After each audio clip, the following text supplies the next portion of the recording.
유해 화학물질 사고는 큰 재난으로 이어질 수도 있는데요.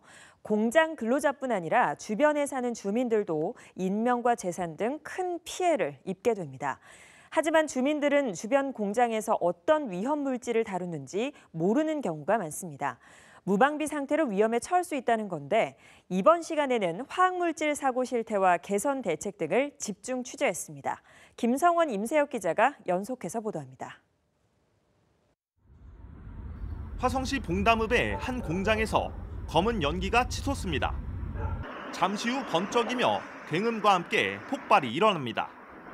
이 공장은 신호등에 유해 화학물질을 취급하고 있었습니다. 인근 주민들은 영문도 모른 채 자칫 큰 화를 입을 뻔했습니다. 유해 화학물질 관련 사고는 공장 근로자는 물론 주변 주민들에게도 치명적인 피해를 주지만 지역 주민들은 어떤 화학물질을 다루고 있는지조차 모르고 지내는 경우가 대부분. 당시 공장 화재를 목격한 이 마을 주민들의 경우도 사정은 다르지 않았습니다. 전혀 몰랐죠. 사실은 그런 공장이 있는지도 몰랐고요.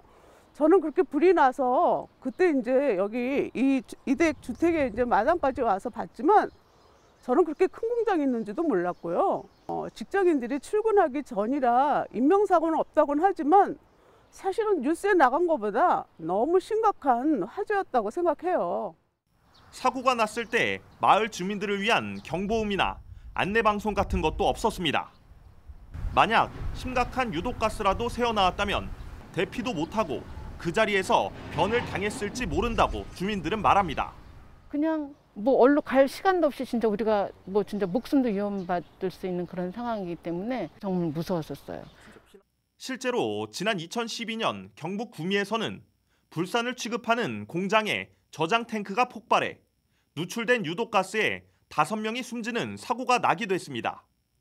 역사상 최악의 산업재해로 꼽히는 인도 보팔가스 누출 사고의 경우 저장 탱크 폭발로 가스가 새어나와 19,000여 명이 숨지고 55만 8천여 명이 부상을 입는 피해가 발생했습니다.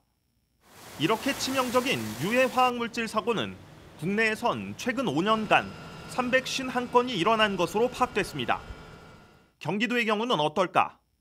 5년간 전국 발생 건수의 25%에 달하는 89건이 도내에서 발생한 것으로 나타났습니다. 매년 평균 17건 꼴입니다. 이렇듯 빈번히 사고가 나고 있지만 주민들은 사실상 무방비 상태입니다.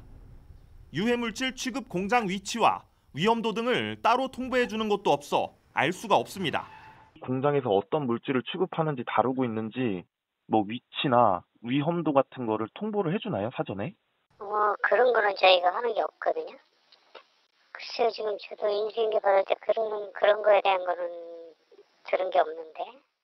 전문가들은 공장 주변 주민들의 안전을 위한 대책 마련이 시급하다고 말하고 있습니다.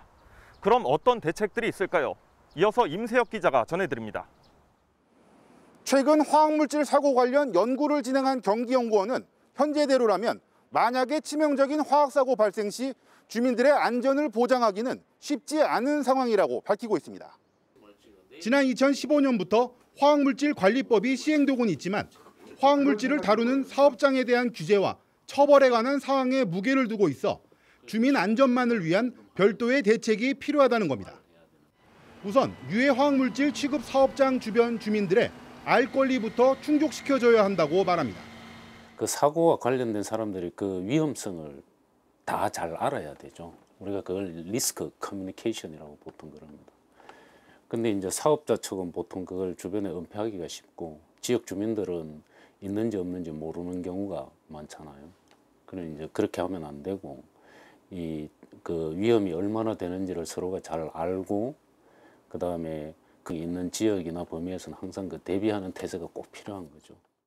아울러 공장의 유해 화학물질 취급 종류와 용량, 사고 이력과 주변 인구 등을 반영한 위해도를 기준으로 위험 지역을 설정해 관리할 것을 제안했습니다.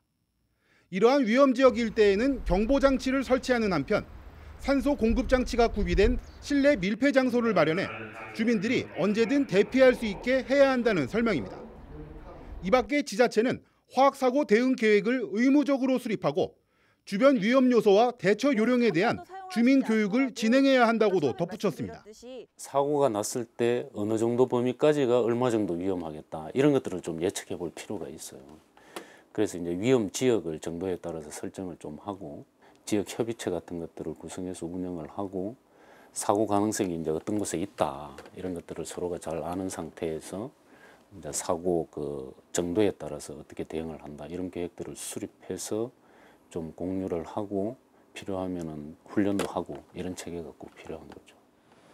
설마 하다가 더 큰 인명 피해로 이어지는 대형 사고, 유해 화학물질 사고는 그 위험성이 더 큰 만큼 주민 안전을 위한 대책 마련이 시급하다는 지적이 나오고 있습니다. BTV 뉴스 임세혁입니다.